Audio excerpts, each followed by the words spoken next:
Okay guys, let's maybe slowly get started.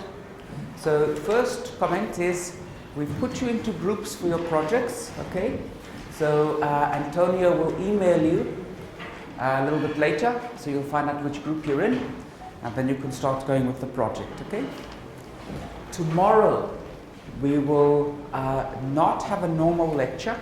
We might start off just finishing off one or two things, but then we will use the time tomorrow to actually work on the projects, okay? So you'll get together as your groups, you can discuss things here, you can discuss in the computer lab, and the tutors and I will be here and in the computer lab walking around, and if you've got any questions, please ask, and it'll give you a chance to at least start on your project, okay? And then you guys have the whole weekend I know you guys, you'll just be doing electromagnetism all weekend. So you have the weekend to actually work on your projects then. Okay? Good. Okay, so the project, you said you should do question 5 individually. Yes. Within the group, are we still to answer that or no? So question 5, you don't need to answer in the report that you hand in. So do all of the other questions. Question 5 is just your individual answer. And that doesn't mean that you don't get together as a group and discuss it. You can get together as a group and discuss it, but it does mean that everybody has to hand in their own question 5. Okay? Good. Yes? I'm thinking about lecture notes. If it is possible for you to update those lecture notes, because there is some duration or modification in terms of lecture existing notes. Absolutely. So William, those lecture notes will not be covering exactly what we did in class. Okay? I will not give you lecture notes that will cover exactly what we do in class. What I can do is I can put up another set of lecture notes that I have, and between the two of them, I think that everything that we do will be covered. Okay? So I can happily put up another set of notes. So for example, all of the stuff on divergence, curl, divergence theorem, Stokes theorem, that will be covered in the other set of notes I can put up. Okay? Would that make you happy?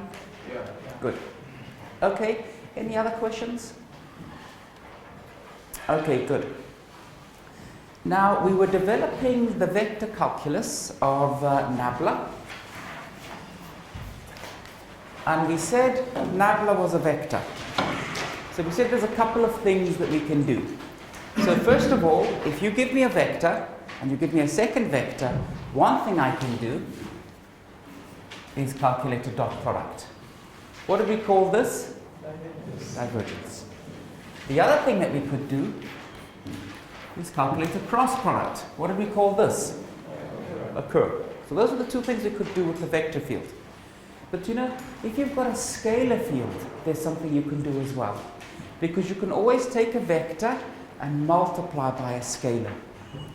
So you could take this vector, Nabla, and multiply by some scalar field. What this gives you is x hat df dx plus y hat df dy plus z hat df dz. This is called the gradient of f.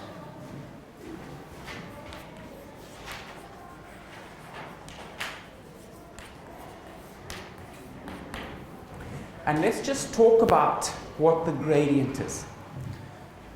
So, to really understand the gradient, it's a good idea to study the value of your function f, and we're going to imagine that we start off at a point x, y, z, and then we take a small step away from x, y, z. So we're going to study the value of the function at x plus dx, y plus dy, and z plus dz. Okay, so we're going to study that value for the function. So we're at x, y, z, we've stepped somewhere, we get a slightly different value. And if I decide to use a first order Taylor expansion of this quantity, I'll get the f of x, y, z, plus there will be some change in the value of f. And if I want to write down what is df, can anyone tell me what does df look like?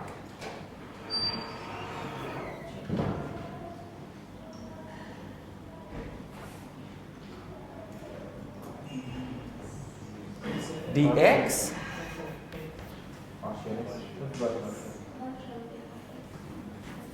df dx, good. Is that it? Plus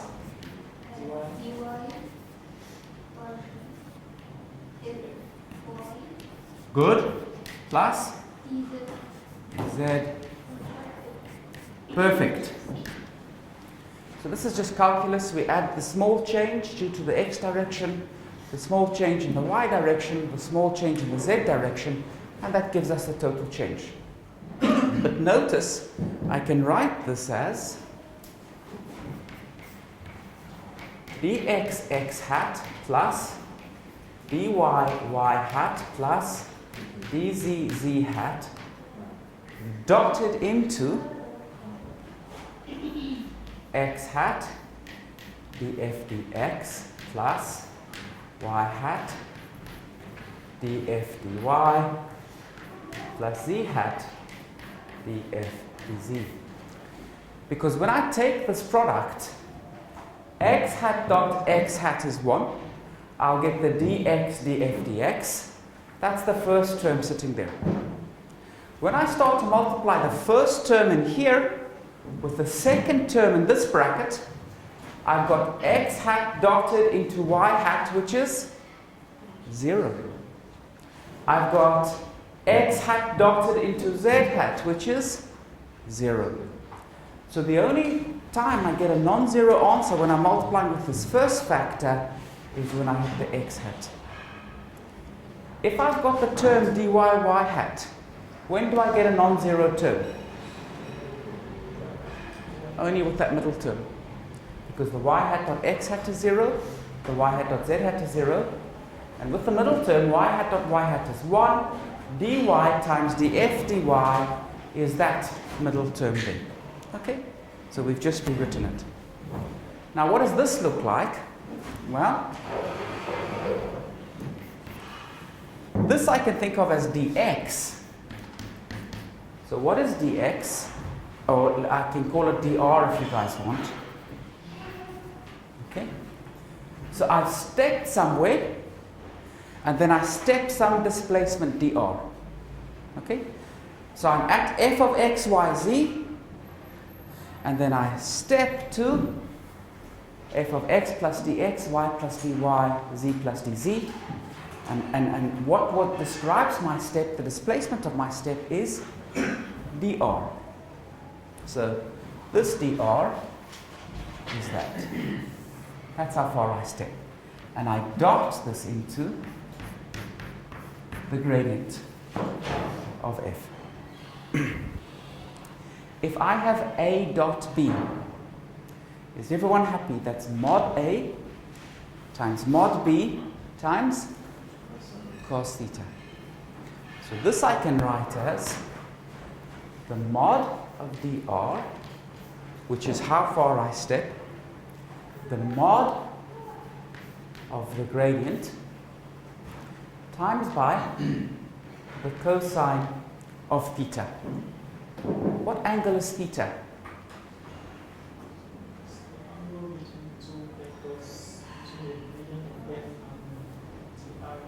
Good. Theta is the angle between the gradient of f and dr. When theta is 0, where does dr point? Same direction as the gradient. So when theta is 0, dr is parallel to the gradient of f. And the other thing is, when theta is 0, when theta is 0, dr is parallel to the gradient of f. And the other thing that you know is, this quantity is its biggest value, because when theta is equal to 0, cos theta is 1. So this is its biggest value. This is nothing but df. So when theta is 0, dr is parallel to the gradient of f, and df is its biggest. It takes its largest value. So now here I am at f. I step this way, I can measure what df is. So I'm at x, y, z. I step this way, I can measure df. I step that way, I can measure df. So I step in every direction. When I step in the direction that df is the largest, what can you tell me? df is largest, theta is 0, and I'm stepping in the same direction as the gradient. So where does the gradient point? In the direction that f changes the most. So if you're looking around you at how f is changing, the direction where f changes the most, that's where the gradient points. So let's write that down, and then let's make sure we're happy with it. So the gradient of f points along the direction of maximum increase of f. So you stand here, you look at all of the values of f around you, and you keep calculating how does f change. In that direction where f changes the most positively, that's where the gradient points.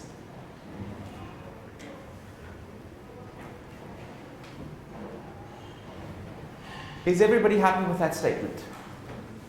So even if the change of theta is more than, the change of theta is more than df, if we have a still point to where the f changes. So, William, this is what I'm using. Do you agree that's the change in f? That is equal to that quantity, right?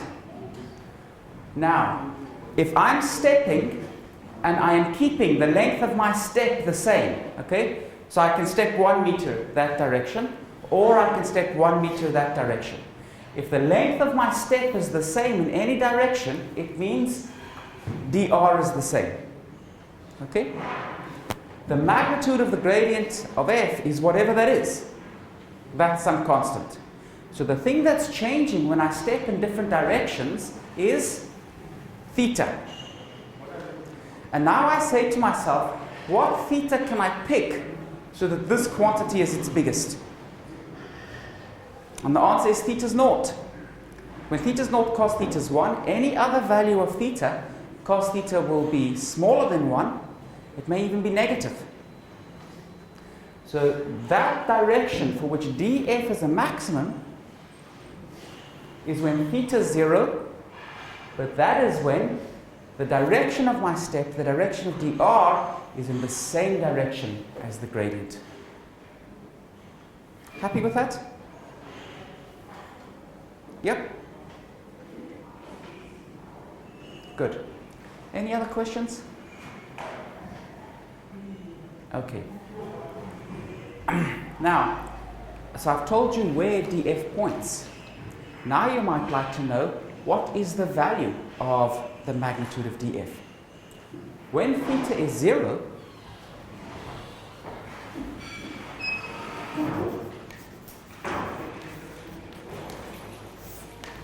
we know df will be equal to the mod of dr, the mod of the gradient of f. And that means the magnitude of the gradient of f will be equal to df over the mod of dr. But what is this? You've taken the amount that f changed and divided by the distance that you went. So this is just the slope of f in this direction at maximum rate of change. So this is equal to the slope of f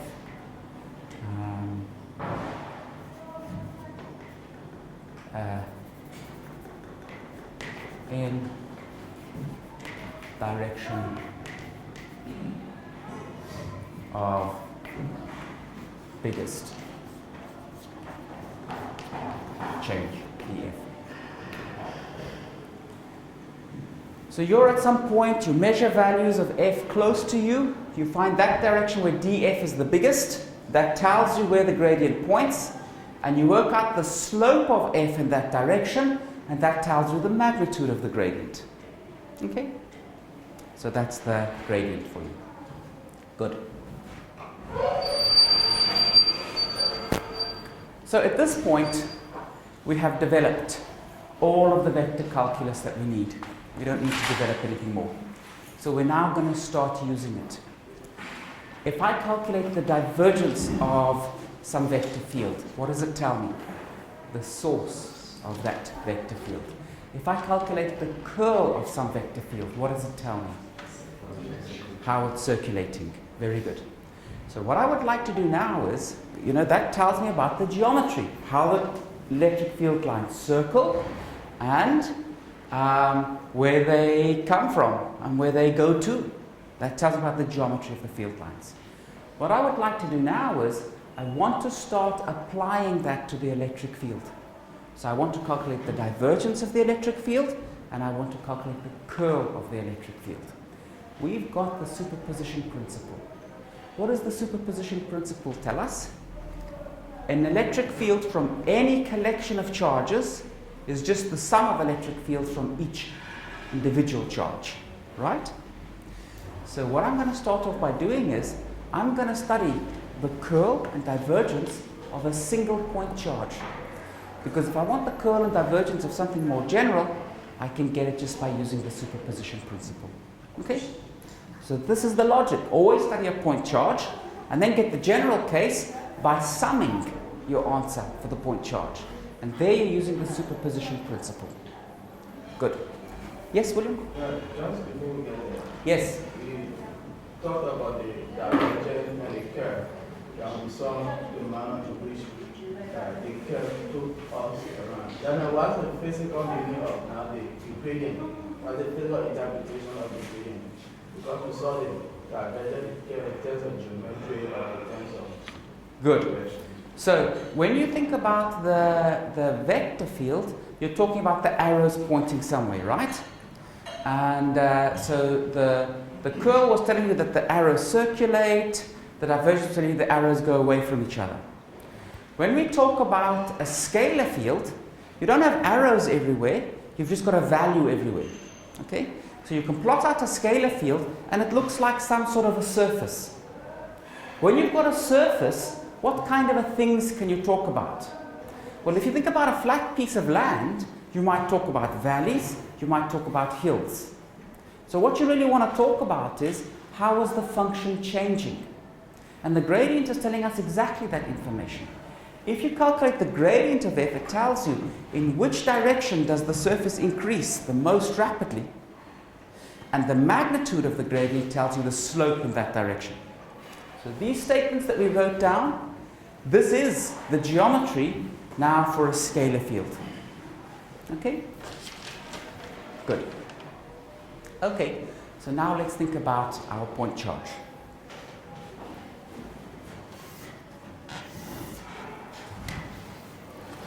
So here is our point charge sitting here.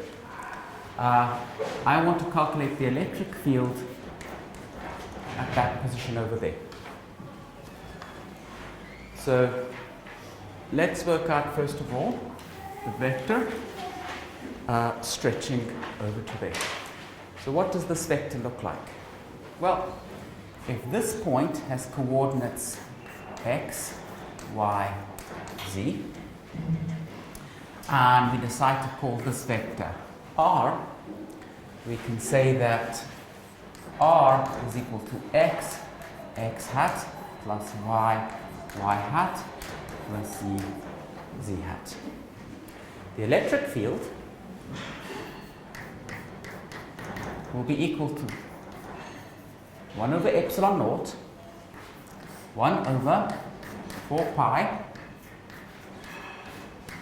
times the magnitude of r squared. Let's say that our point charge has a charge q. We need q, and then we need r hat. R hat is the unit vector corresponding to r. So can somebody give me a formula for r hat? R over the mod of r. Okay, good. We can write it like that. That's for sure. Okay. So let's now just write down what that formula is.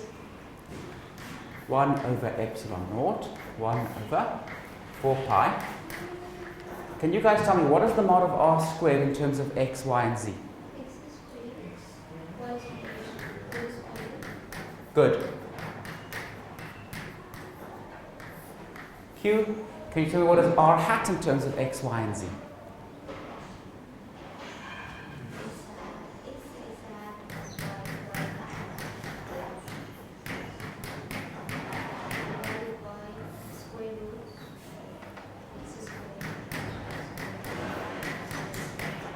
Very good. There's the electric field. So we can now start to ask ourselves, what is the curl of the electric field?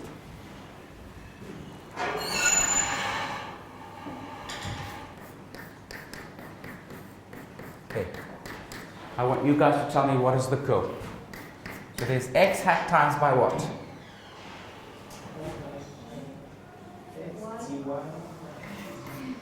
dy e minus z plus y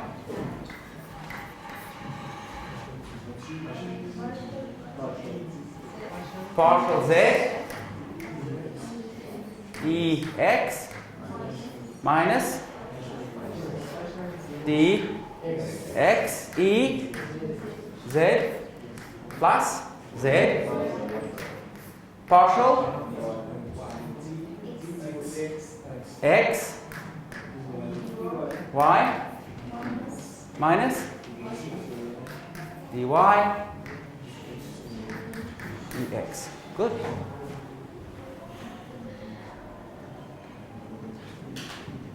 Question? Okay. Were you worried about that minus sign? Don't worry. Calculate the debt, it's fine. Exactly. Good. That's a good way to say it. Okay. So if we want to calculate the curl, we now have to start calculating some of these partial derivatives. Okay? So I would like to calculate d by dy of Ez. So let's see what this is. So d by dy. Now I'm going to read off the z component of the field. So what will I have? Q over epsilon naught. There will be a 4 pi. And now I'm going to combine that x squared plus y squared plus z squared with that square root. So I will just get x squared plus y squared plus z squared. 3 over 2. Very good. Aldar, you had a good night's sleep, I can tell. And now we want the z component. There's the z.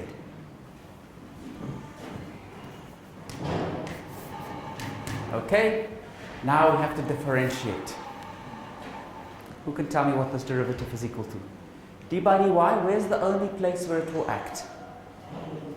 Denominator. Who's going to tell me?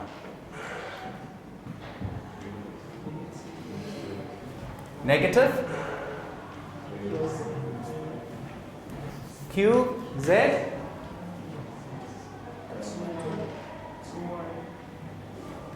Two y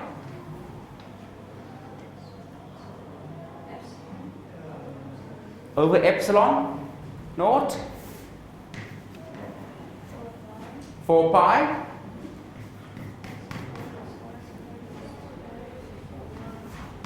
x squared plus y squared plus z squared to what power? There's one thing again. The numerator you need to replace x squared plus y squared plus z squared. Yeah. How? Because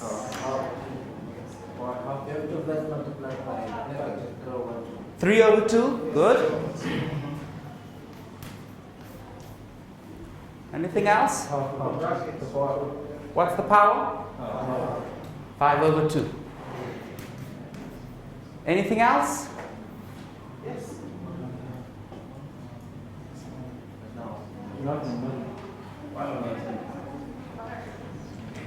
1 over 2? Who wants the 1 over 2? No?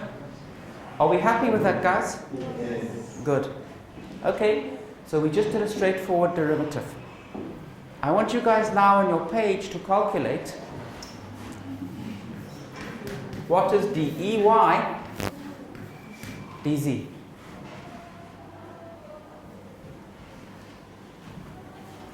So for Ey, you now need to read off the y component and then differentiate with respect to z.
What did you get?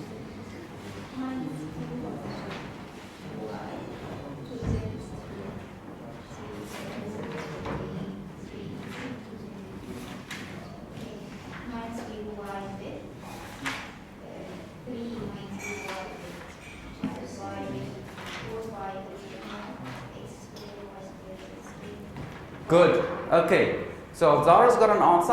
I want to ask you, how does it compare to this?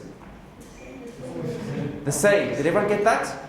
Okay. So what that means is dEz dy is equal to dEy dz.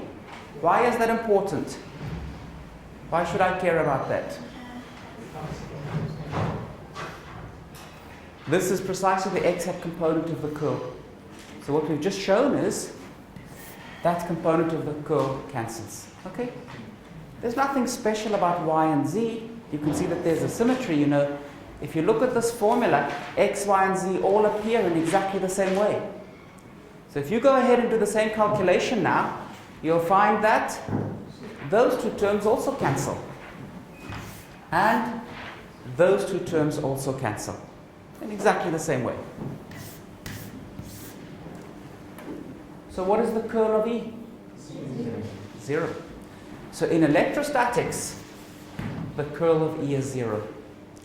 Now, when we write equations, we have to be careful now. You see, we started off and we made an assumption. We said the particles inside our source are not moving. So some of the equations that we write down will only be true in electrostatics. Some of the equations that we write down will be true in the full electrodynamics. So in this section, electrostatics, whenever we obtain an equation, I have to tell you, is this equation true in electrostatics or is it true in the full electrodynamics? This particular equation, which tells us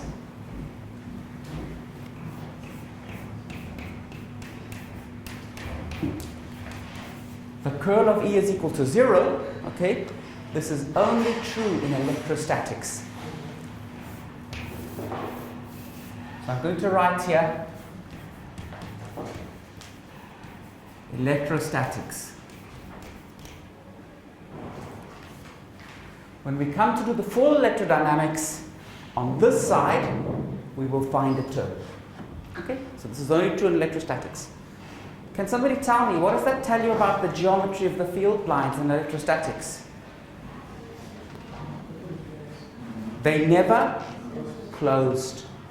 So if you're studying electrostatics, you will never find an electric field line that is closed. Okay? That's the first thing. Good.